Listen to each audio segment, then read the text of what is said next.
For all of you who listen to Submersion and own an Android device, go to the Google Play Store and download the Podcast Republic app. It's a fantastic app that allows you to get all of your favorite podcasts directly on your Android device. I personally use the app and I love it.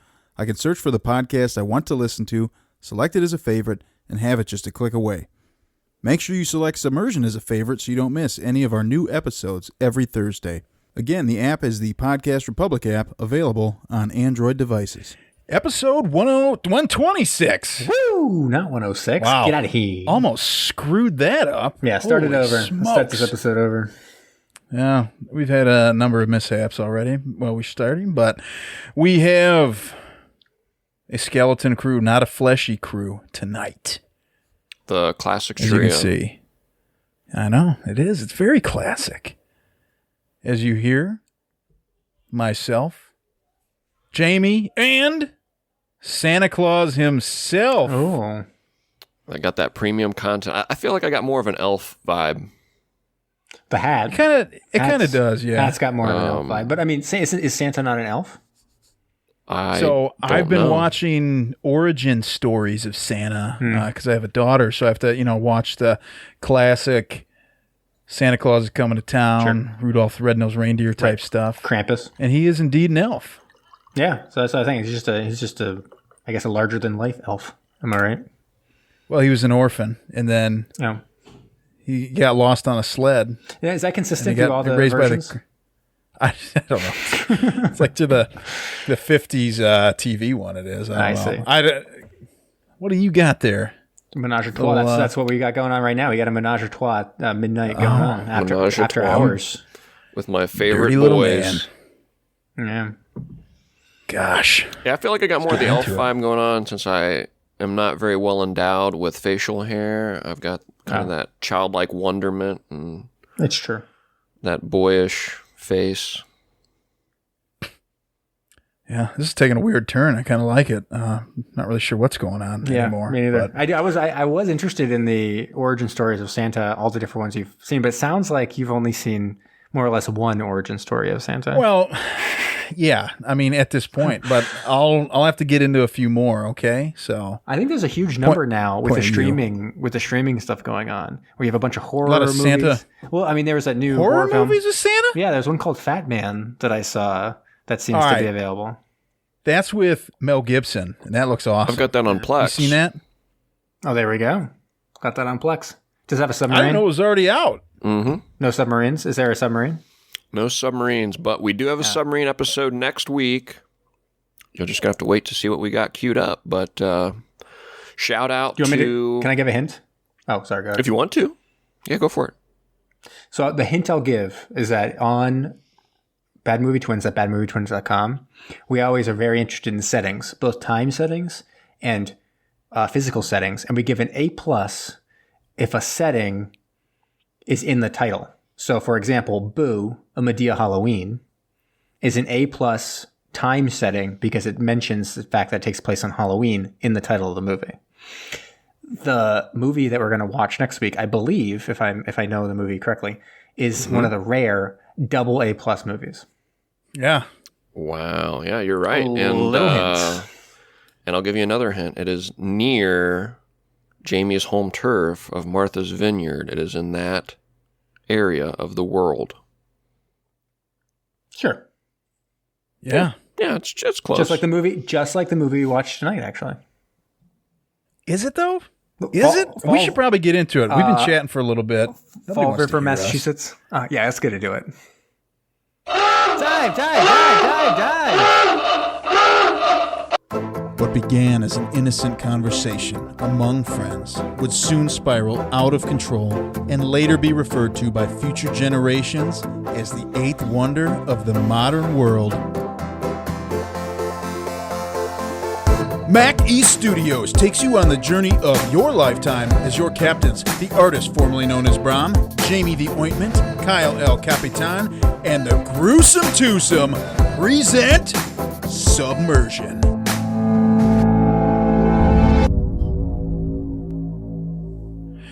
Okay, we've got it. Episode 126. Yeah, so what did we... it is pretty spooky. What did we watch this week, Brom? Well, we got a horror movie queued up that ended up having a extremely similar plot to two other movies I feel like we've watched recently. Sure. But we'll get into that. It's called Subconscious, and somehow it came out in 2015, although it looks like it came out in like 94. I'm glad you mentioned that because multiple times I had to look and be like, wow, this must be mid-90s. And it was like, no, that's just a few years ago. The only way it doesn't look like that is the main character is played by Tim Abell, who we've seen in multiple multiple films for this. And he looks way older. He looks obviously like he's aged quite a bit. He's filled out. That's how I say. So he certainly looks like mid to late 2000s Tim Abell. Now, we've seen him in other sub movies? Yeah, so he's in Steel Sharks. He's in a Stealth Fighter. Yeah, so we just saw him in Stealth Fighter. All the classics. Okay, that makes sense. Yeah, all the best ones we've seen Tim Abell in. Yeah. I mean, he's probably the only real person of note in this movie, right? I mean, if you could include anyone, probably right. A lot of the cast members, especially in the periphery, seem to be cameos of some sort, and some weird ones too. The trivia about this movie says that the guy Mark, the British guy, is played by Simon Pegg's brother, Mark Buckingham. That sounds like a fake trivia, and I'd have to double check that. It kind of does, right? It's like, oh no, it's played by Simon Pegg's brother, Mark Buckingham. It's like that all sounds fake. None of that sounds real. But then I know the director had like a cameo at the end. Tim Abell's grandfather was played by like a famous British photographer, and not like he's not an actor. He's just like a famous British photographer. So I'm not sure what was going on with this. A lot of crazy, weird stuff going on. Yeah. But what can you do? I mean, we just had to take what we were given here. Yeah, and it was made by an auteur, and I mean that like she wrote and directed it. What was her name? Georgia or something? Georgia. Someone have it up? I don't remember it. Georgia Hilton. Georgia Hilton. And so this was her. Of the Hilton Hospitality and Hotel chain. She's mostly done sound department stuff, it looks like. And I think this is the only directorial effort she has. And she has one coming out. But yes, this is the only full-length directorial effort she has. Supposedly this is a Lionsgate film, but I don't see where anything corroborates that other than Naomi Brockwell's profile. Yeah, I don't know. Lionsgate thriller Subconscious. Thriller. I mean, yeah. We've talked enough about what this movie who has in it, and we really don't know much about who's in it. We don't. Should we just get into it? We should. All right. And the timer starts now. So we open, and it's August 13th, 14th, 13th, 14th. Come on, man. You love that type of stuff. I know. And they tell us a lot. They tell us exactly where we are and the exact time of day we are all the time. And it is for a reason, because you show it's 1943, I think, or whatever. And we're in Fall River at the base there. And there is a captain of a submarine who's like, he's super duper pissed. We see a whole bunch of stuff about the Lionfish.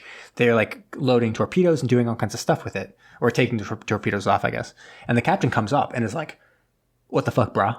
Like, what the fuck? Like, I'm the captain and you're taking me out of command? Like, no way. I'm taking this all the way up to the admiral." And they're like, "Screw off. You got a promotion. Just accept it, man. Like, don't even worry about it. You get to teach submarines, which should be like a dream for us. Like, come on." It's really what this podcast is all about, is angling for that teaching submarines. I know, one day, man, we're hoping. We are really hoping. Once we learn enough from these movies. But the captain, this captain who can barely contain his British accent, he's supposed to be from Boston. And he's like, "Can I park my car in the Harvard Yard?" And you're like, "Oh, boy."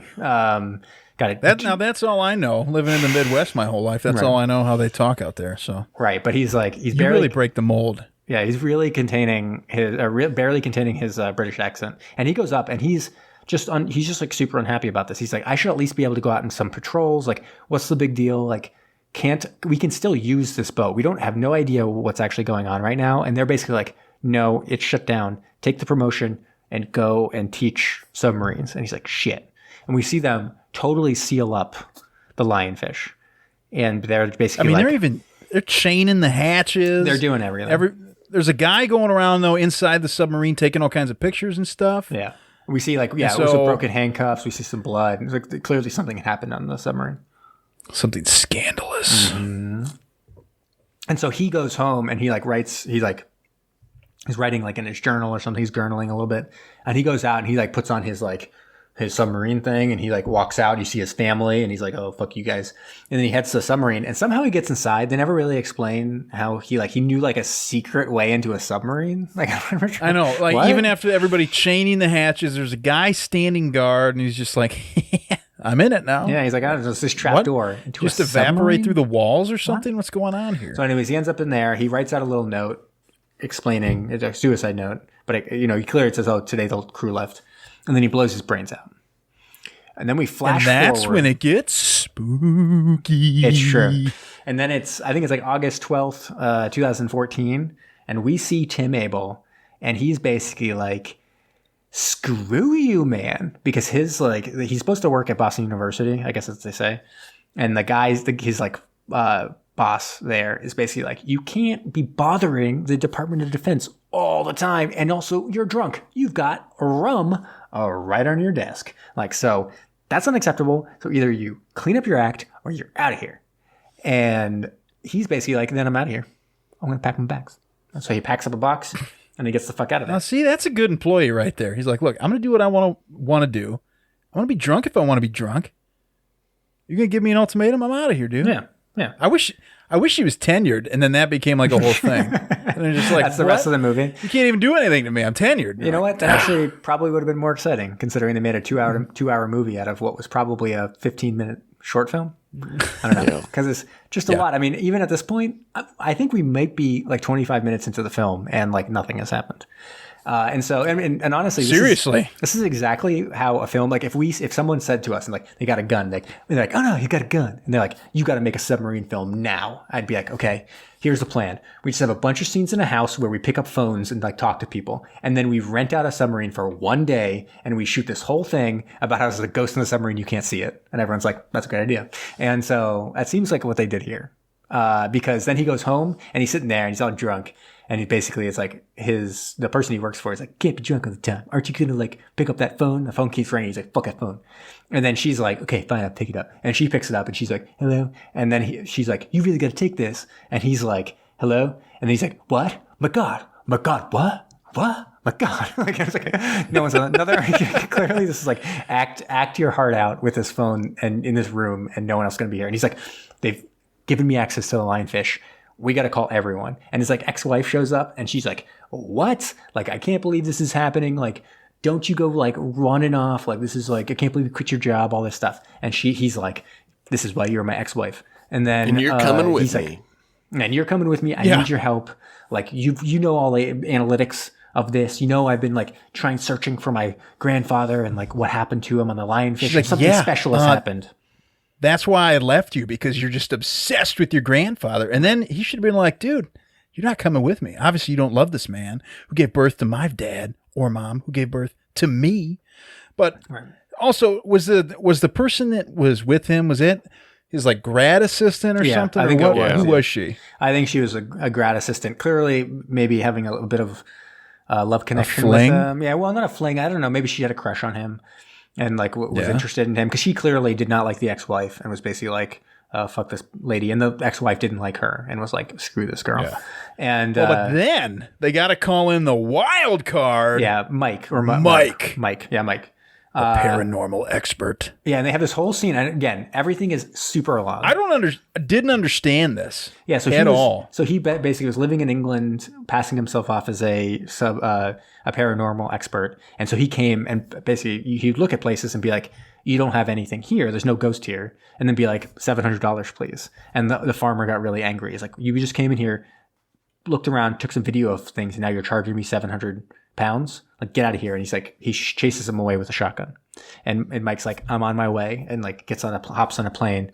Did you mention that the grad assistant was Australian? Oh yeah, she's Australian, so she didn't have to hide her accent, as some of the people did. But neither did Mike, who was obviously from the UK, and he was British. And so they all gather together, and they're ready to go. They head over to the Lionfish, and they've got a contact named was his name Garmin, like the watch? Yeah, it was. Yeah. What are you laughing at over there? Garmin. It kept throwing me off. Yeah, it was really throwing me off too. I was like, is that a name? Like, why do they keep calling him Garmin? Why choose a different name that's not like a major company? It'd be like Microsoft. Microsoft, yeah, handler Microsoft. It's like not a sponsor. Dude, shut the fuck up, Nike. Yeah, exactly. Mr. Nike, Gahi.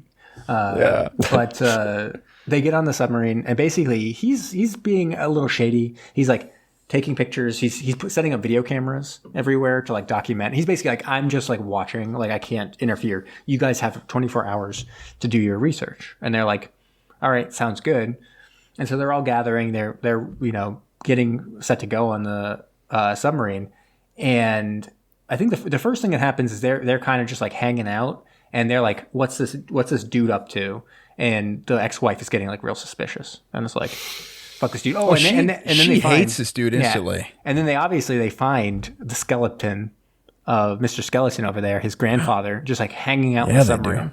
And this is where I was like, they didn't explain any of this, but I at this point was already speculating. I'm like, what would be the reason why they would not go onto the submarine to the point where there was just a skeleton like on there? I know. I was like, it's literally just been sitting there, docked for what, like 60 years or something at this point? And I said, why? What are they doing? Honestly, what I said in my head was like, the only way would be if they knew that for some reason they couldn't enter the submarine because they knew the submarine had to have a series of events occur, and they were afraid that they would mess up those series of events by actually going onto the submarine. That's what you thought at this point? Yeah, and so I was like, then they would have locked it all up until the moment where they knew these people have to go onto the submarine, and what turned out to be perfectly accurate. That's exactly what it was. I mean, I was like, because otherwise it's like totally nonsensical for why there'd be a skeleton. And even the guy's like, yeah, he was here the whole time. Like, it was kind of crazy. Like, I guess this is where he was. Like, yeah, I grabbed his suicide note. Don't worry about it. So then they're sitting there, and they're like, he's obviously having a little trouble with this. His entire career has been spent trying to track his grandfather, assuming that he had some kind of government secret or something crazy happening. But instead, he just killed himself and was like rotting on this docked submarine. He wasn't as smart as me. He wasn't jumping forward being like, why the fuck did they not see the skeleton before? But he's sitting around getting drunk, and basically they like have to kind of rouse him back up to attention and be like, okay, get into gear, and let's do the research. Let's figure out what's going on. And this is when things start to go a little kooky, because all of the doors shut. While they're trying to do a selfie kind of team photo, though, Jamie. Yeah. So I got to be clear. That was the ghost was kind of like, hey, cut that shit out. Yeah. So all the doors close, and Mike, who's very sensitive to the paranormal stuff, he's like freaking out, and he's also a little claustrophobic. And guess what? We've got a submarine movie staple here because Mike is claustrophobic. Mm-hmm. No way, I've never seen that before in a sub movie. And dude, he's trying to get out the hatch. He's like going crazy. He's like yanking on it like mad. And then the prof is drunk as hell. He's like, just move. Just let me do it. And they're like, oh, yeah, okay. He gets up there. He's like, it's too tough. Yeah. So basically they're trapped in the submarine. But they're like, whatever. We got like 24 hours to kill. So like, who cares? Like, whatever. Jamie, they're trapped. Yeah, they're trapped. And Garmin. This could have been trapped. And Garmin, he's like, let me just look at my watch. We got about like my Garmin watch. I get it. We got about 18 hours. I got it. I'm picking up what you're putting down, man. That's real sly. Mm-hmm. And so then he's like, we got about like 18 hours. It's just like, don't worry about it. But then things start going even wilder, because is this when the submarine like totally launches? Oh no, the music starts next, right? Music goes crazy throughout the submarine. And they run out, and they're trying to find it. It's in like the engine room, and then things go real magical because like the submarine launches. It doesn't just launch though. There's all kinds of like magical shit, like a torpedo like appears from like light, and like the submarine's like covered in lights. Disappears. Oh, the skeleton totally goes away, and then it's like floating around, and they're looking at all like the dials, and they're like, my God, there's no like bridges or buildings. What the fuck? And they're like, what is it? What's happening? Where are we? Where are we? And the ex-wife is like, it's not where we are. It's when we are. And it's like, staple of any good movie, random time travel. Oh, yeah. You get that going, and then you know you're in for a wild ride. Yeah, so at this point, this is Ghost Boat, right? Yep. We're now in Ghost Boat? Yep. It's a Ghost Boat with a Moose Boat, for sure. And they're basically, they're in, there's some like correlations even a Nazi to submarine. Submarine as well. True. Yeah, true. Yeah, Submarine as well. Very true. And they, and so there's like a German U-boats around, and they have no idea what they're doing. The boat is basically doing its own shit, though. It's like just doing whatever it wants. It's like going down, going up, like doing whatever. At this point, too, we're also about an hour into the movie, and stuff is kind of finally happening. Is it though? Because even now, I mean, the number of things that happen, I mean, it's really at least something out. has happened. Yeah. We've had teleportation. We've had time travel. We've had a guy putting fake off-brand iPads all around the sub. That's kind of cool. Mm-hmm. What do you call them? A GoPad or something? Is it a GoPad? Something they did. They had some name for it. What was it? Yeah. And so then they, I think at this point, like the German U-boats kind of like tracking them. They're kind of freaking out again. Like Mike freaks out. He like goes actually into like a different room and gets trapped in it, but eventually has to come back. Because he was trying to get out the hatch while they were diving. While they were diving, and so they'd actually dive down. At this point, I thought the boat was going to kill him. Yeah, I thought so too. I thought it was over for him, but it wasn't yet. And so they get really kind of like super angry with with Garmin, because they're like, why didn't you tell us this shit? You knew about this shit. You knew about this shit. And so then they get in a big fisticuffs. He's got like a gun. He's got a gun. And then like they get it away from him. Weirdest fight I've ever seen, because he pushes the ex-wife, and then the professor comes up, punches him in the face, and then immediately he's like, I'm going to put that dude in a chokehold. And he just starts choking him like crazy. And when his back is turned to the ex-wife, she goes in, reaches into the back of his pants, pulls out his gun, and he doesn't even care, because he's just like so thrilled that he's finally choking somebody out. He's like, dude, I don't care. Take the gun, whatever. And then he still has his back to her, and then she just clubs the shit out of him, like right in the back of the head. Yeah, and then they lock him up, so they put him in handcuffs. Well, she shoots the gun too, right? She shoots it into the sub. Yeah. And like, what are you doing? Like, it hits the voltimeter or whatnot, and the volts immediately go down, which I don't know why that would cause the power in the sub to go down, but yeah, no one really knows, but it is important to the plot. Yeah, it does come back. Yeah. So then they like, I think this is more or less when the submarine gets spotted by the German U-boat, and they start to get fired on. And they're like, what do we do? What do we do? And then Tim Abell's character, he kind of realizes, oh shit, the boat wants to go through these steps, right? It's doing its own thing. It leaves dock by itself. It dives by itself. And it's going to shoot a torpedo as long as we get a torpedo into the tube. And so he's like, get ready to, fire. Tell us when it's ready to fire. It's got like locked on the boat, and we'll load it up. And he frees the guy to go and help him do that. And so they all go out, and they actually load a torpedo into their torpedo tube, and they launch, and they start kind of a firefight with the German U-boat. And this goes on for fucking ever. And it really does. And ever. And ever. I don't even know how many torpedoes are shot.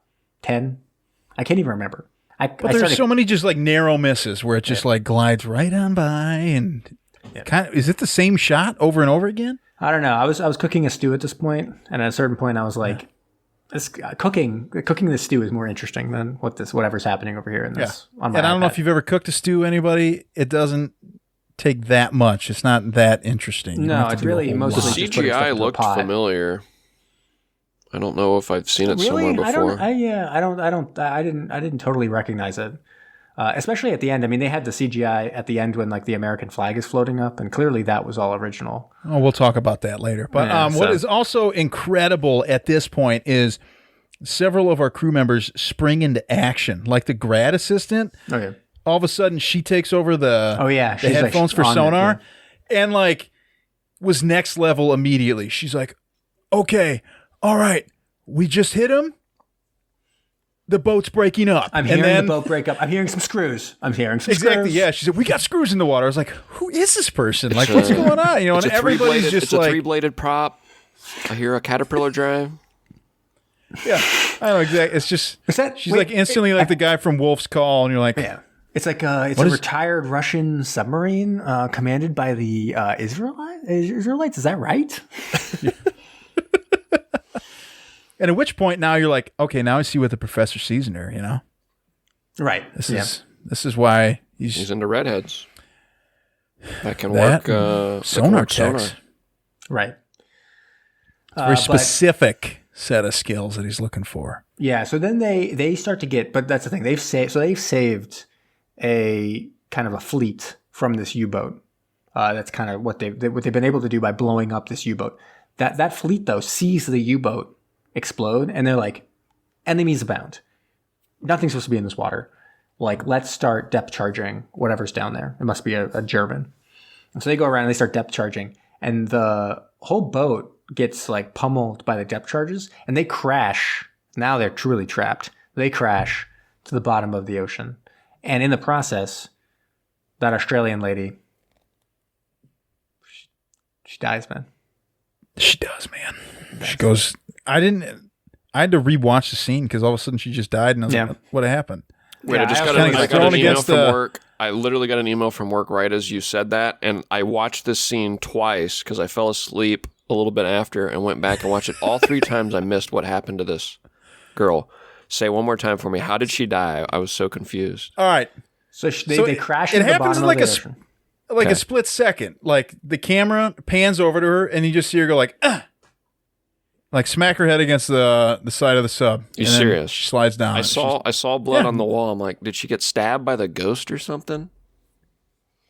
No. See, that would have been cool, right? If the ghost actually did literally anything. Yeah. But it's the ghost.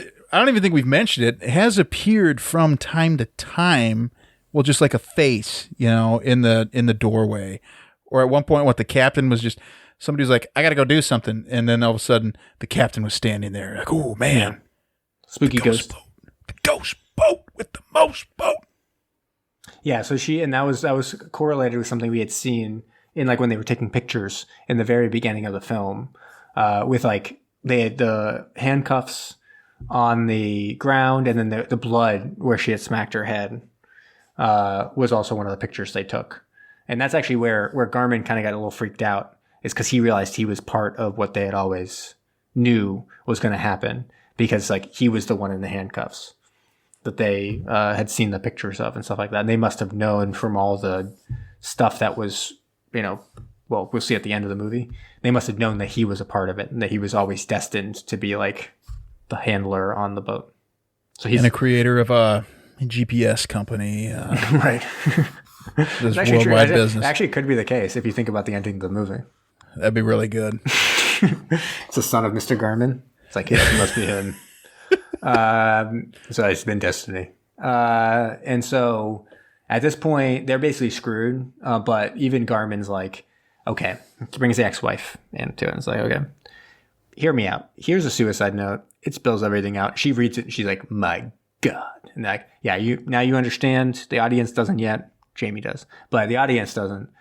And so you got to convince him to get his shit together, because like his like grad student / potential love interest has just died. And now he's like getting drunk again. And we need him to like fucking perform. And so the ex-wife goes in and is basically like, it's not your fault. Kind of is, but it's not your fault. And like, you better get back into action. And Tim Abell's like, you're right. You're fucking right. And he's like ready to go. He is, man. Yeah. And so basically, they're trying to formulate a plan, and they're like, okay, they're going to depth charge us for days. We need to get rescued. How do we do that? And they're like, okay. They know, right? Yeah. And a move that we've seen in movies multiple times. Professor's like, hey, I know an old trick. Why don't we go ahead and load a bunch of trash, can't even talk, and oil into the torpedo tubes, launch that up. And they'll be like, oh no, guess what? But then he said, that's too obvious. So I'm like, why did you even offer that? Why did you tell people? He's saying we take it next level. We take it up.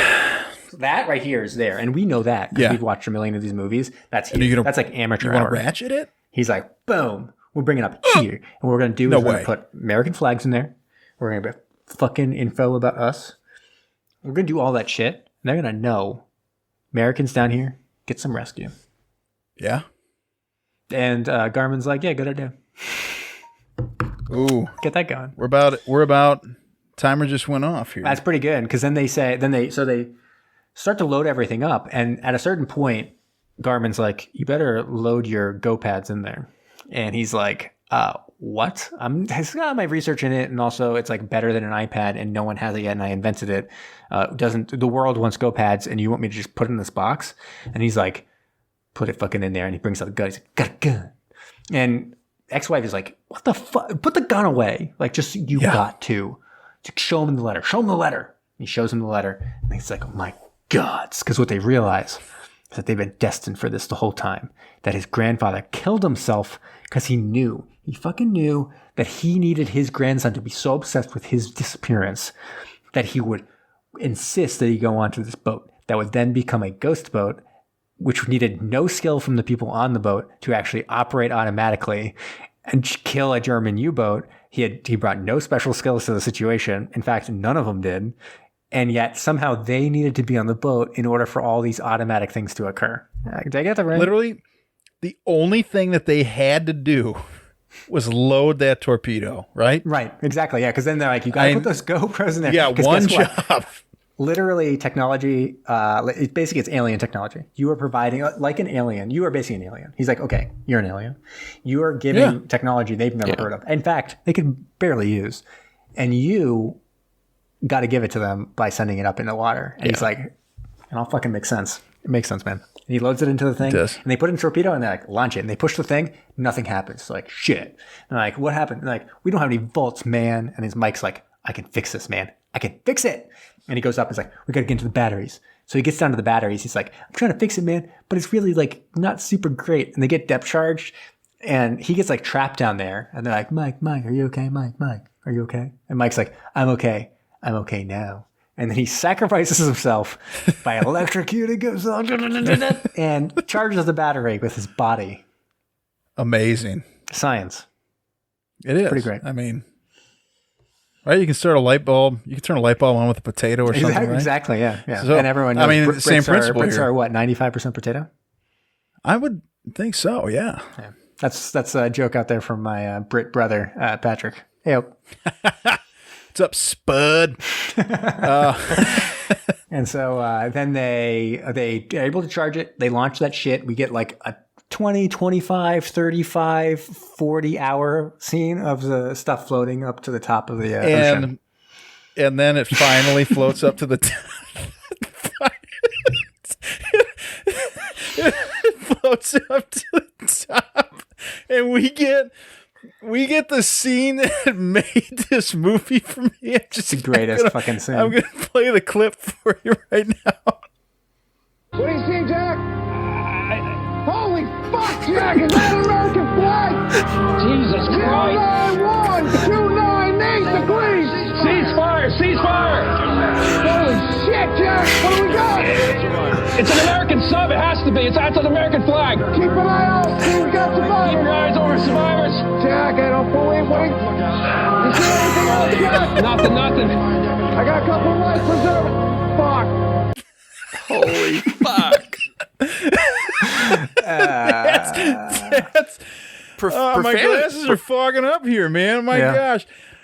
Oh, wow. Dude, that scene should make the movie for you right there. Profanity so was good. It wasn't really all that bad until this scene. This guy just starts having this jib jab with his first mate or whatnot, and they just start slinging him. In that scene in the movie, all it does while that's going on is you just see people with binoculars just looking at stuff. You're like, what? And then there's one dude just going off on the deck of a surface ship. It's amazing. Yeah, dude, I've got tears in my eyes, man.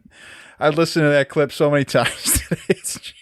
That's fucking great. It's really great. And then they're sitting there and they're like, basically, I guess we die now. And they're like, well, wait, shouldn't we leave? Shouldn't we like go somewhere? Like what? Nothing happens? And like, well, no, something must happen because they obviously found the submarine and took pictures with the handcuffs and the blood and all that. So we must go somewhere. And then it ends with the people coming in. Basically, the hatch opens, and it's basically the submarine's just still in dock. And they take the people out, and they bring them over to DOD, like, special area. And they're basically like, yeah, you were, like, the alien, and you brought, like, technology, and it's, like, pretty great. And also, you're now, like, tenured. And it's like, but why? Like, he's like kind of an idiot. Like, I don't even understand. It's like, you've got, like, a huge budget, and, like, you can do whatever research you want. What fucking research did he do? He researched his grandpa for, like, 10 years? Like, he didn't do anything. He put a device he bought into a box. Like, that's his skill. And they're like, yeah, this is your thing. Like, do you want your GoPad back? And there he's basically like looking, it's like, I would be like, does it still fucking work? Like, this is crazy. Isn't this GoPad now like 70 years old? How do you even charge it? I'm confused. Just, it's crazy. And then he was there basically like, yeah, have a good life. And everyone's like, yeah, this is great. Yeah. And yeah. And then we had about a 40-minute scene of them having sex, him and his ex-wife. And they're like, who's the captain now? And a very weird song for the end credits. It's just like a super weird pop song really wannabe. Weird. That was so out of place. That was more out of place than that scene that I just played. I mean, like, holy smokes, man. Or the time when Tim Abell pulled at his dick and said, it's because I'm the captain. And Garmin was like, put that away. And I was like, why'd they even include that? I know. It was weird. That was like the end credit. Like that was the scene after the credits roll. And then all of a sudden you're like, what? Why'd they do that? Right. Okay. That is Subconscious with, I don't know if it's my favorite scene, maybe my second favorite scene, only to Atlantic Rim, where he's describing that fight. That's a good one too. That's a really good scene too. But man, if I still had that, I might have it. I've got it somewhere. Let's get into some reviews here, man, on this thing. I'm interested to hear what you had to say, Brom. Well, I did throw out a holy fuck this movie after finishing it. This is one, we've watched a lot of bad movies, and it always comes down, I think the crux of it is whether the movie takes itself too seriously or if it kind of wants to have a little fun with it. This one took itself so seriously with how dense and in-depth it felt the plot was. And then it had one of these like really, usually in movies, I mean, it usually plays pretty well in like a AAA film, but like this like contemplative scene where it plays really dramatic music, there's no dialogue and it just pans around.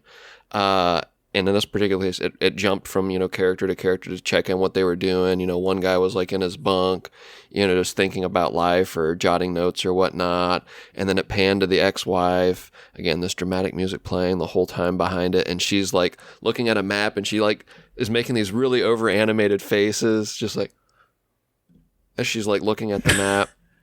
And then it goes to the captain who's like just completely knackered on booze. And it was that was really funny to me. It wasn't as funny as the flags rising to the surface, but it was really funny to me. Just how serious it was taking itself, and then again the end credits song just like sealed the deal for me. Just like it I don't know what they expected for this movie, but they thought they had I think accomplished something great. And it wasn't. It was a pretty lousy movie. It was way too long for what it was. Again, I think it's a failed horror film, failed paranormal horror film. I'd like to see it pulled off and done well. But what are we up to? Like 4 maybe now?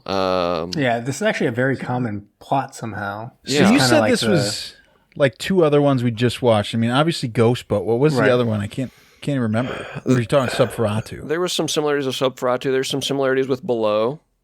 A lot of similarities with Below. I don't know. I don't know how you end up just having so much overlap when I think there's just so much room for something really interesting here. And, there is, and nobody's pulled it off, like you said. We're still searching. It does seem like kind of an obvious plot too, because like it does make sense. This idea, you end up on a submarine and you go back in time, and all of a sudden you're in the midst of World War II. It seems like it makes sense that someone would be able to write something that would kind of do that basic plot justice, but so far it hasn't happened. Yeah, no. So yeah, I'm in a position where I had a crappy movie with somehow an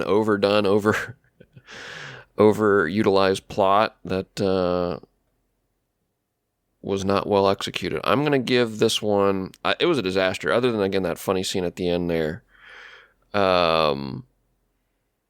Didn't have really many merits for me. I'm going to give it a 0.5. Okay. Whoa! Yeah, I can jump in as well. Go for it. This movie is interminably long. Like, crazy long. I don't understand how you end up at like, I was sitting there an hour, even a half hour left, and being like, but how? Like, how do we have a half hour left in this movie after spending so much time? And it doesn't make any sense. Like, you could cut so much stuff out of this and still have the exact same movie. That really nothing happens, and yet you still get over 2 hours. Like, it should be a struggle to get to the feature length. They seem to be like, yeah, we'll just keep on going. Let's keep doing it. And I think a lot of it, though, is like those scenes that Brown mentioned, where it's just the music playing and literally, why do we need to see somebody writing in a book? Why do we need to see them just looking at something making a face? Yeah. But there's so much of that. So, but if you can get through that, there are funny scenes in this, and you can appreciate that. So I'm not going to give it like totally bottom of the barrel, but I think the most I can give it is a 2, and that's exactly where I'm going to land. 2. I'm gonna stick with that 2. A 2? Yeah, I think it's a 2. It's not like a 1. I feel like I'm starting to get to the point where I'm not enjoying anything about it. I enjoy those scenes and kind of the funny stuff in there, and there's some funny lines in it. Yeah. So I'm gonna go with a 2. If it would have had fun with itself at all, I think I would be right there with you. But it really did not. Like, if someone pulls out a rocket launch, like, it seems like every one of these bad movies, they just do something over the top and have a few jokes. Well, it was weird because I thought I felt like the ex-wife character. It was like the comic relief, right? Yeah, and I felt like she was having fun, and it seemed like they were having fun when she was having fun, but otherwise it was very slow and not much was happening. Yeah, she did have a few really bad jokes. She had a few really bad jokes. I texted one out when she got knocked unconscious during one of the mishaps, and she's like, "Did somebody get the license plate on that truck?" Right. Yeah, no, but that's the thing. Like, she was throwing around a lot of corny jokes. She was kind of mugging a little bit here and there, kind of overdoing it, and a lot of the stuff. But I felt like they were having fun when she was doing that, and I was sitting there being like, okay, I could see them enjoying this aspect of filming, but then it didn't really translate to any other aspect of the movie. No, I'll come in here. I have no choice, but I think you guys have mentioned a lot. Length of the movie, I thought, was just way too long. Unacceptably long. I mean, you could do this in an hour. Yeah, I would think. Maybe less. I don't know. But there were just so many scenes where we see Garmin going around setting up these what are they called again? I think they were called GoPads. GoPads. Right, GoPads. Yeah. I think that is it. That scene, though, that scene put me over the top. It was so great. 10. Just because it was like, what is going on here?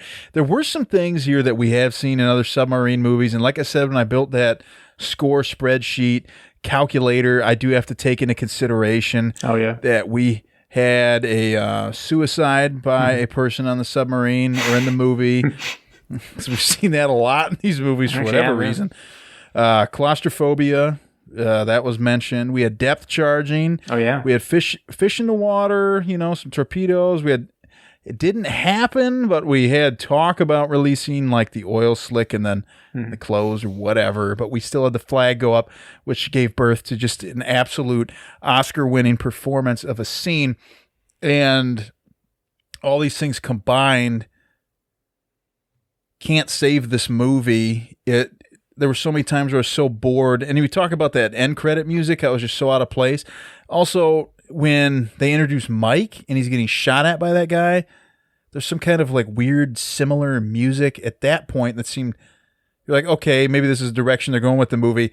But then, as you mentioned, Bram, it just gets just so serious and bizarre, quite honestly. And I think it was very like proud of its storyline, and that it felt like it really pulled off this time travel movie. And it's hard to pull off a time travel movie, right? And I think they were just really sniffing their own farts on that, and that's how it came across. Classic sniffing of own farts. Yeah, especially when you're dealing with the space-time continuum, and like looping of events and all that. It gets really complicated, and I don't know, man. There was, like we've talked about, no suspense horror type submarine film has ever been executed wonderfully. Below might be the best thing we've got, starring Johnny Depp. Come on, Jamie, you're not even going to make that joke. I know. Sorry, I was distracted. I'm trying to type very slowly because it's very loud. But yes, it's Below, starring Johnny Depp. Yeah, exactly. So I've got similar feelings here to Jamie. I don't think I can go above a 2, but that's about where I'm at with it. I love that we're like the foremost experts on this now. Like, we can say definitively there's not a well-done paranormal submarine movie. I mean, who knows better than us, right? I mean, this is the 126th episode of Submersion, watching sub movies. Did we make a mistake when we started by starting with some just absolute bangers? Yes. But obviously, whatever. Whatever. We're deep in the weeds now. We're watching Subconscious from 2015. So I'm going to give it a 2. I'm not going to hit. I have to apologize to anybody who's watching the stream. I keep forgetting I have a scene queued up from the movie Ghost Boat, and it keeps interjecting where he screams, "I killed a man," into the stream, and I have to keep switching off real quick. Here's talking. I killed a man. Whoops. So that's happened twice now. I need to not use the number pad on my keyboard. But anyways, that's completely besides the point. Zach is not here. He usually has Love It, Hate It. So we can jump straight into trivia, I think. Let's do some trivia, man. The trivia on this is hilarious if people want to go into IMDb and see a funny trivia, because clearly it was written by someone who had intimate knowledge of the production, perhaps the director. It says the cast loaded a real torpedo into one of the USS Lionfish's forward torpedo tubes in a real time of under 90 seconds. It's the first time a real torpedo was loaded by the cast of a movie in real time on screen. Now, whether that's true or not, I have no idea. The 1943 submarine captain, Commander Sterling, is played by Cambridge Jones. Cambridge is a world-famous photographer and has shot portraits of the royal family, the Prime Minister, Al Pacino, Joan Collins, Sir Roger Moore, and many, many others.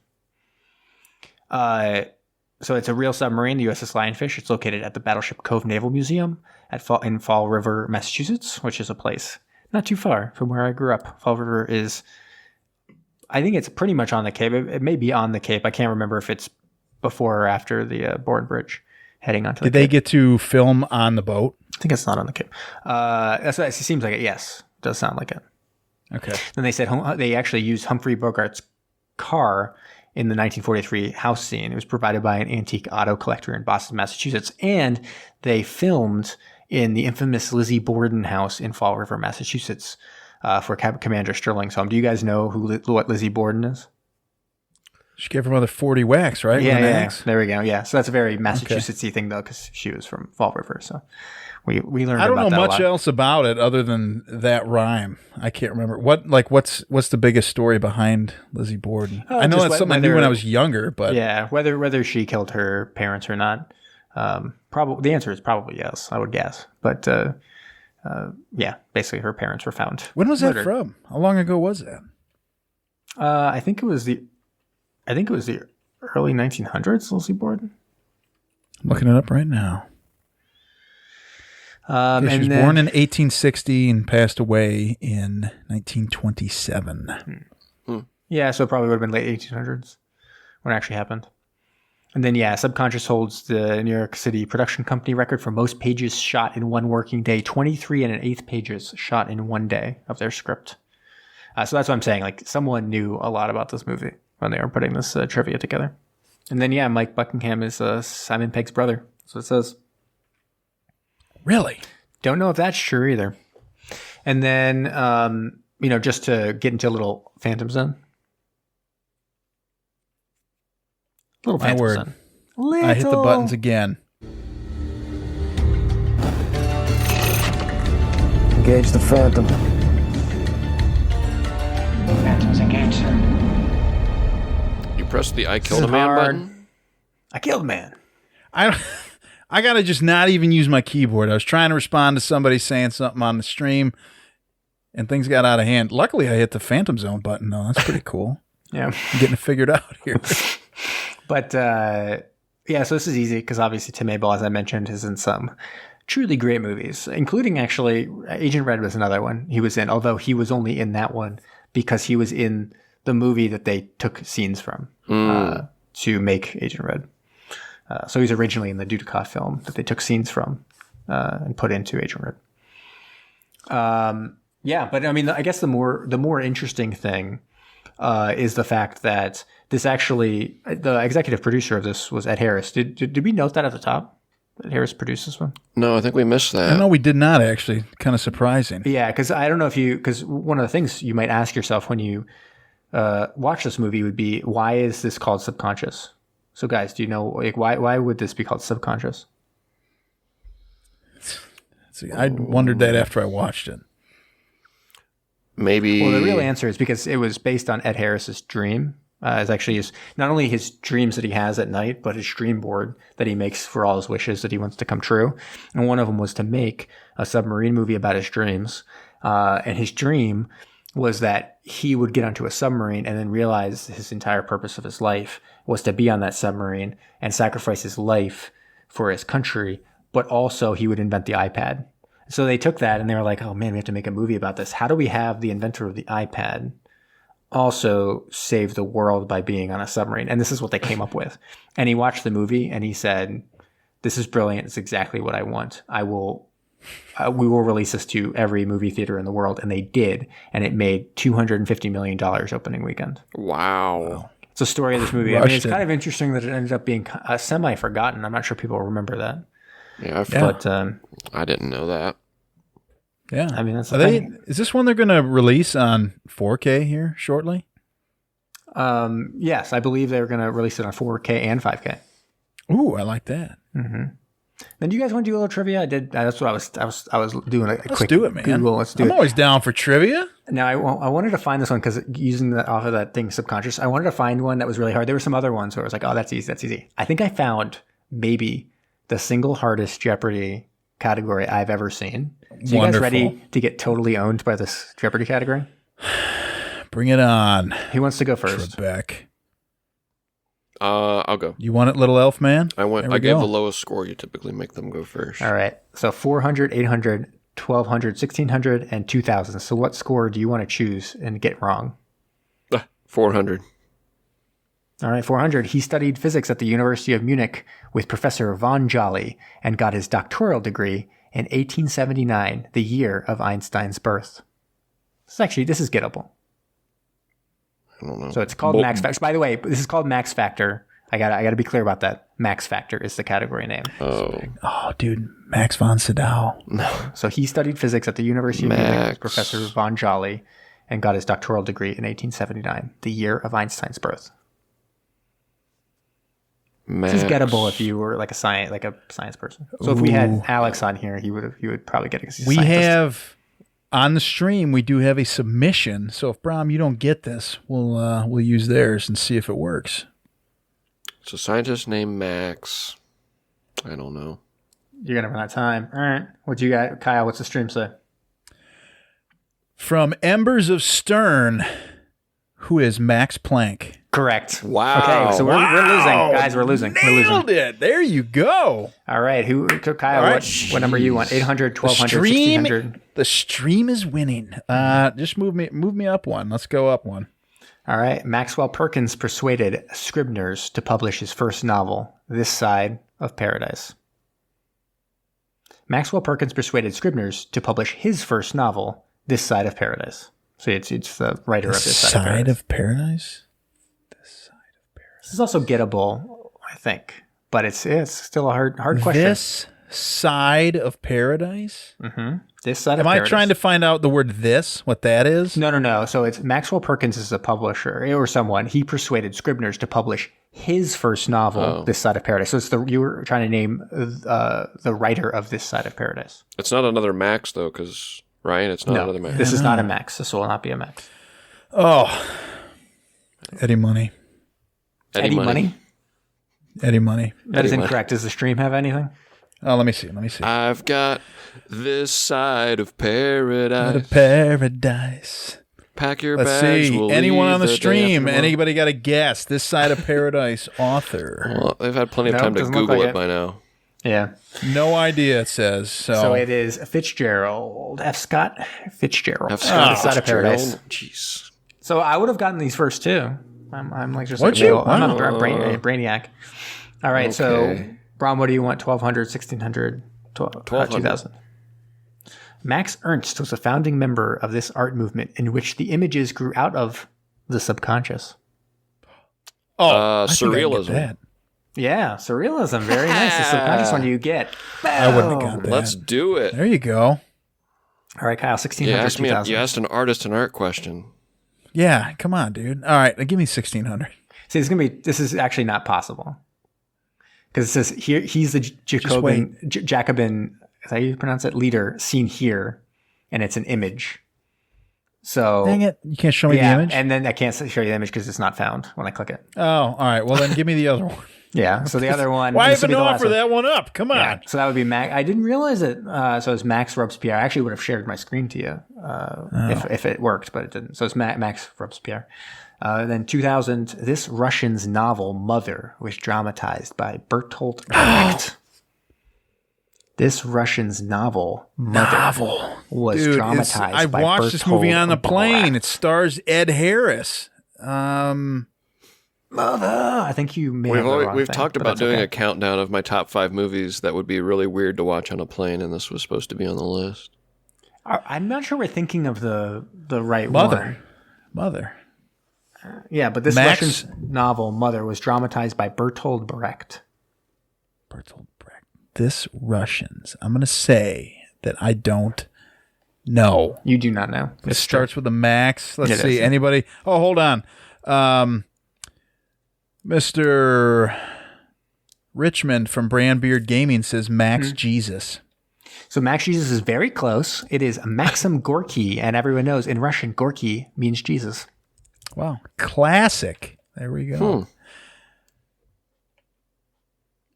Is that That's it? it? You That's done? all. I Just win. punishing us?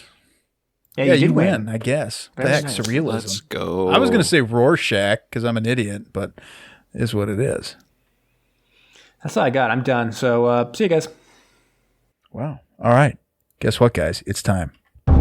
It's subs worldwide. All right. So, what are you doing? You hiding? What are you doing down there? It's my see favorite you. segment. I disappear every time. Yeah, I know. No kidding. So we watched a spooky submarine movie. So I figured I'd try to find a spooky submarine. And I'm really waiting for the Foxtrot in LA to become haunted. But it's something with all those raccoons living on that. I'm hoping that eventually it's haunted by raccoons. So give it some time. Eventually it'll happen. And there are not a whole lot of Raccoons. haunted submarine things you can find online, but I did find something that was worth noting. As many of my things, I get most of this information from Wikipedia. If you'd like to find more on that, on what Wikipedia is, Go to Google it. Wikipedia. Yeah, go to Wikipedia. They'll let you know what it is.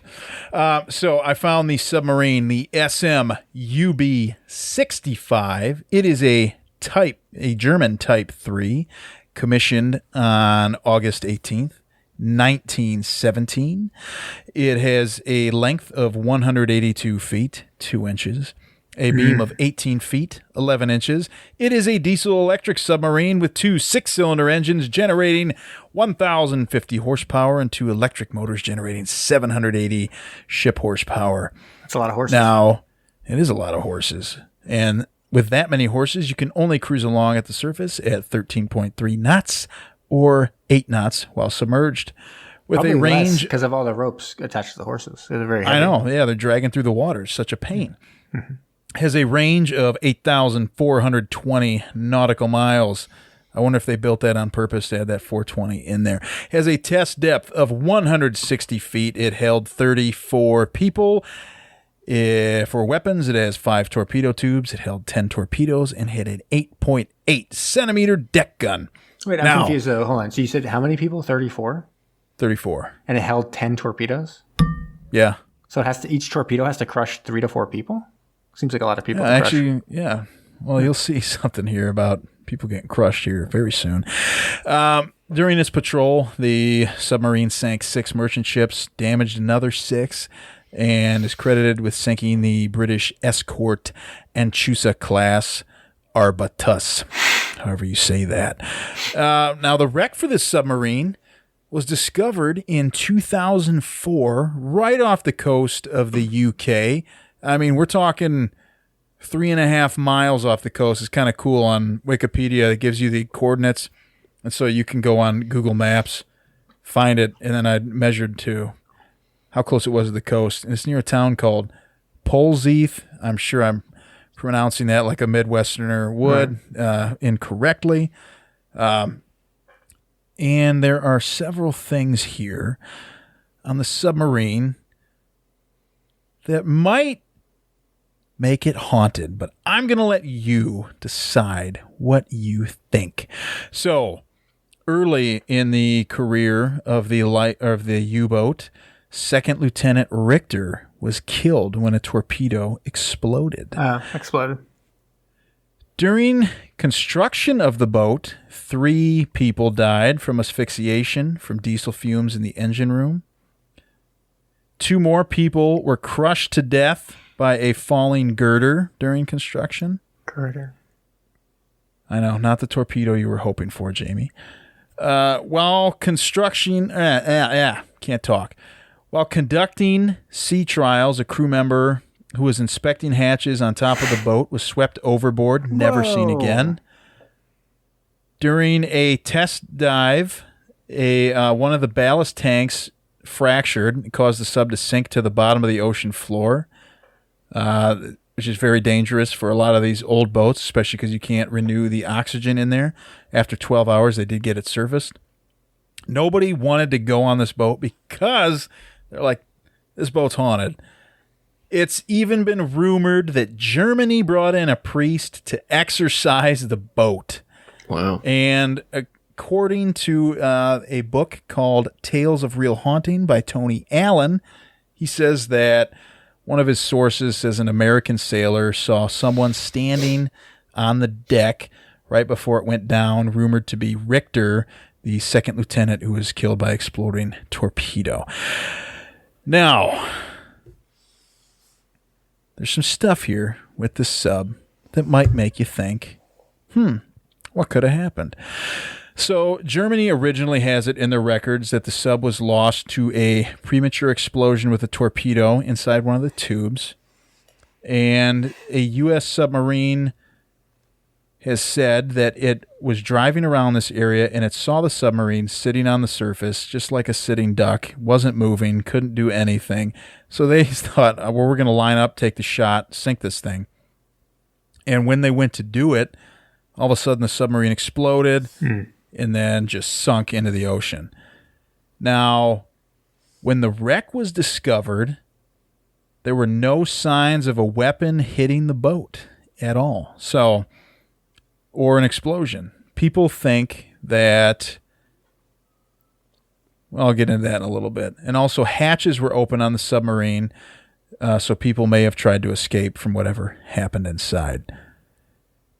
Now, what happens we'll see here. So,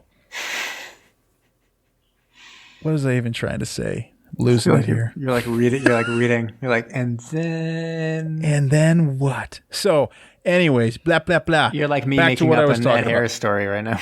Yeah, I know. And also Ed Harris Yeah, then he grease bit on his somebody. abs. I don't even know. Yeah. So what people believe is that potentially internal systems of the submarine were rocked by a depth charge, the shockwave of it, and damaged them. And so they couldn't get out if it wasn't a ghost. And there are some researchers that came by later. I note them as non-believers. Said that the haunting was actually created by Hector Charles Bywater, a journalist who could have fabricated references and source material. I think he's known for maybe some fantastical stories. Some shenanigans? So, yeah. Basically, people said they couldn't find any record of a quote-unquote haunting type situation until his article started to come out. So, not really sure that it is true. But I'll let you to be the one to decide. You can go on and do some really deep dives on this one. I've decided it's not real. None of it at all? I don't even think I Richard's just made real. it I up? think the Jamie, journalist made it up. Do you believe in ghosts at all? Nope. But I do believe that journalist had a dog named Richter, and that's the strongest evidence. Oh. I'm joking. I don't even know if that's true. Probably not, because that would probably be We could look it up. Yeah, we could look it up. That's what Wikipedia is for, right? Yeah. And if it's not there, you can put it in. You're good at that. So I'll do that. All right. Brahmatron. Let's go. 2000. Brahmatron 2, 2000. 3, ready to fire, sir. Commence the countdown. 4, 3, 2, 1. Give it to me. All right. So we got a countdown tonight. You had a very good subs worldwide there, Kyle. That was honestly one of the more interesting ones I've heard. I'm usually here to save the day with the countdowns in case anybody is starting to fall asleep on some of those. But that's actually very interesting. I'm in Jamie's camp, though. I don't believe in the paranormal. But that said, we did watch a submarine horror film tonight, which to this point, as we alluded to, have been ill-fated every time we've had a paranormal submarine film. It's just turned out unfortunately, I guess we could say. And I don't think it's a bad idea. I think we're going to eventually have someday a fantastic paranormal submarine horror film. 'Cause it can't be any worse than these top 5 worst concepts for horror movies. These are real. I like this. These are real films that were made. I imagine Jamie has probably watched a few of these because these are some real stinkers. I hope so. So I'm counting down 5. I pulled from some of the research from WatchMojo.com. They did a top 5 ill-fated horror movies list with just ridiculous plot concepts. And I pulled my 5 favorites here. Number 5, we are in the spirit of the holidays here. This is a holiday-themed one with Jack Frost from 1997. Right. The brief synopsis to this, yes, is a serial killer being commuted between prisons, finds his transport crashing into a genetics truck in the middle of winter. The mixture of the deranged lunatic with the genetic material and the fresh snow results in a maniacal snowman. Yeah, I remember seeing previews for that when I was younger. It's got a famous scene, which I will not describe, but it's got a very famous scene.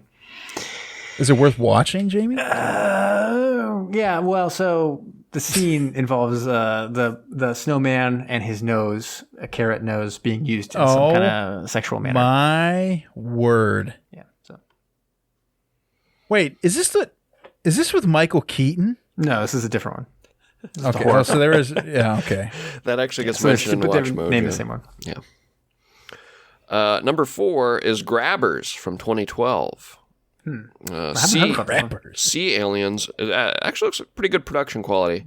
I think it's actually a halfway decent movie. Sea aliens emerge from the depths and terrorize an Irish island. The only way to ward off the octopus-like aliens is to dramatically increase your blood alcohol levels. You can imagine what ensues. What? It sounds like my kind of movie. Yes. A bunch of Irish folk getting a little tipsy. I've never seen that one. Grabbers? Grabbers. Number 3, I'm going to say this is a definite watch of Jamie's. I'm sure he's seen this. It is from 1986, Maximum Overdrive. Oh, yes. Stephen King's. This is a Stephen King film where a comet passes Earth. Make sure I translated this correctly. A comet passes Earth and scrambles the circuitry of all semi-trucks. No, all machines on Earth. Okay. Including like lawnmowers and anything with a motor. Okay, it seemed like the predominant antagonist though ended up being a lot of the semi trucks. As the trucks begin. My goodness, my words are not with me. I guess I had too much wine. The trucks begin autonomously hunting down and eliminating all humans. Yes, and the main truck that becomes the antagonist is a toy truck with a large green goblin face on the front of it, and it's the silliest thing. Yeah, it stars Emilio Estevez. It's a pretty silly movie. Well, the weirdest thing is at the time that we watched that for Bad Movie, they also had a Canadian TV movie that they had made a adaptation of called Trucks, which I think was the name of the original Stephen King short story, and it's somehow like better than the actual like Hollywood movie. Really? I'll have to check it out. It's not good. It looked entertaining from a bad movie standpoint. Yeah, Maximum Overdrive is definitely an entertaining movie in that regard. Number 2 is The Ginger Dead Man from 2006. Sure. Another festive film here. When the ashes of a death row inmate are mixed with the festive dough at a bakery, Gary Busey emerges from the oven as the psychopathic Ginger Dead Man. No, you got Gary Busey doing this? Yes. Oh, yeah. Watch a trailer for this, Kyle. You'll be all in on it. I don't even need the trailer. I'm all in on this right now. Looks like claymation. You got me with Grabbers and then this one. Like, I can't wait to hear what number 1 is. Number 1. And this actually lines up with Watch Mojo's number 1 as well, because it was just so preposterous, is Deathbed. From 1977. A bed is conjured by a demon looking to ravage an attractive young woman. The woman is accidentally killed during coitus, and the demon cries tears of blood on the bed. The combination of the blood and the bed is a demon bed that goes on a killing rampage. Wow. Yeah. It's similar to actually another Stephen King movie called The Mangler, where I think it's a printing press or a laundry press becomes possessed by a demon and goes on a rampage through a town. They made several movies about it. I mean, at least that's what the original book was. I actually haven't seen the movie. I feel like there's a lot of really weird. I did have a nomination. Go for it. This. And it's not a craziest concept, but it's so contrived that we haven't watched it yet for BMT, but I have my eye on it. It's called Stay Alive. Have you ever seen it? Mm-mm. Okay, so it's a 2006 horror film, Stay Alive. If you feel like as big gamers, you might have picked this one up at some point. It's actually a major film as well. Frankie Muniz is in it, Mary Armstrong, Adam Goldberg, John Foster. So it is teenagers decide to pass idle time by playing an online game that has a horror theme, but the action taking place on their computer screens become a terrifying reality when they realize that each time a character dies during the game, the figure's human overseer dies as well. Ooh. So yeah, basically it's almost like the make the call or the Ring, but with like a video game. A video game. If you're bad though, right? If you're good at the game, hey. Yeah, you'd be having a ball. Yeah. You'd be like, oh, I'm never gonna die. I'll live forever. It kind of also sounds like that movie Gamer. You remember that? Yeah. Is that the one with Gerard Butler? Yeah. Yeah, that's what Michael C. Hall. He has this like wild Southern accent. Like I love Michael C. Hall, but I was like, this is the strangest character I've ever seen him do. He does a lot of different accents. Yeah. For actual BMT movies that we've watched, I can't remember too many that are ridiculous other than something like Fear.com. If you guys ever seen Fear.com, which is a crazy movie. I've heard of it. I haven't seen it. It's one where they propose the idea that if a serial killer was threatening to kill people live streaming on the internet, that somehow like 23 million people would want to watch that. And you see a ticker keep on going up, up, up, up, up, keep on showing how like 28 million people are viewing. It's like the same amount as the Super Bowl, somehow interested in seeing someone murdered live on a stream, which is not true. It'd be not that much. No. Well, isn't that there's something like that in Black Mirror though, right? Kind of. Talking about Hated in the Nation. You've never seen Black Mirror, Jamie? You should watch it. Yeah, you should watch it. It's Are you good. talking about Hated in the Nation with the bees? Yeah, I think so. That's like episode 1, right? No. Wait, are we talking about Wicker Man with the bees? The bees? I think Kyle's talking about there's a episode of Black Mirror where all the bees have gone extinct or are going extinct, so we proactively start making like digital bees that harvest and pollinate plants, and they end up getting hacked by a hacker. And I don't want to spoil any more than that, but it ends up becoming this whole social media experiment. Brom, weren't you in a movie about bees? I was, yeah, Bee Dead. I almost thought about throwing it on my top 5 list of come on, worst man. concepts for horror movies because it kind of jives. It was about a beehive that got infected with a disease that created a zombie outbreak. So anyone that got stung by the bees would turn into zombies. But I mean, was it also the same? There's just same so many movie as zombie the one movies. where Mark Wahlberg's a scientist and plants are killing everyone. No, it's not. That's What is also that? bad concept. Happening? What movie is that? That's The Happening. Yeah, that's what I thought. Yeah, that's what I thought. But that is it. Copy that movie anywhere we can watch, man. The Happening? Be dead. Be dead. Oh, Be Dead? I don't. Dead. Not. My DVD copy is it on corrupt Plex? or something. It is not. I'll see if I can track it down. It'd be a fun watch. It'd be a fun watch. I had a pretty funny character. I got some laughs in the theater. It was in the theater. I was way out. Yeah, it got aired in the theaters, but in Bowling Green. But I was so miscast for the role I was to play. I had to play like a douchey frat boy, and I can maybe lock down the douchey part, but the frat boy is way outside of my range. That's hilarious. It was scripted. I was supposed to walk off with my girl, who I obviously treat like shit throughout the whole movie, and I'm flexing all over the other guys that I've landed this babe. And I was supposed to walk away with her and wrap my arm around her and drag my arm down her backside, and they zoom in on her ass, and I'm supposed to put my hand in her back pocket. And that is harder than you think. Try it with your spouses sometime. It takes a little bit of work, and we could not get it, especially when you're walking, because it was supposed to be as we're walking away. I'm supposed to slide my hand down her backside and stick it in the jeans. It's tough, especially if they got junk in the trunk and it's a tight fit. it doesn't just slide in there. Can this be season 2? Ass movies where we just do it's called Be Dead Minute, where we analyze every minute of Be Dead. I'd do that. We have quite the audience. Actually, probably a bigger audience than what we currently have for Submersion. Possibly. Anyways, we got anything else? No, I think we just have that last quote, right? Don't you want to? Yeah, we do have a last really good quote. Kind of sums up our experiences. What maybe a lot of you were feeling. I am really learning to hate submarines.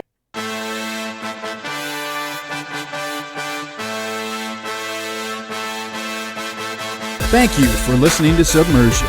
Don't forget to subscribe for new episodes every Thursday. If you like what you heard, please leave us a rating wherever you listen. Want to interact with us? Follow us on Facebook, Instagram, and Twitter. We also love to get messages from all of you. If you have a suggestion, a comment, or just anything you'd like to share, please email us at macestudios@gmail.com.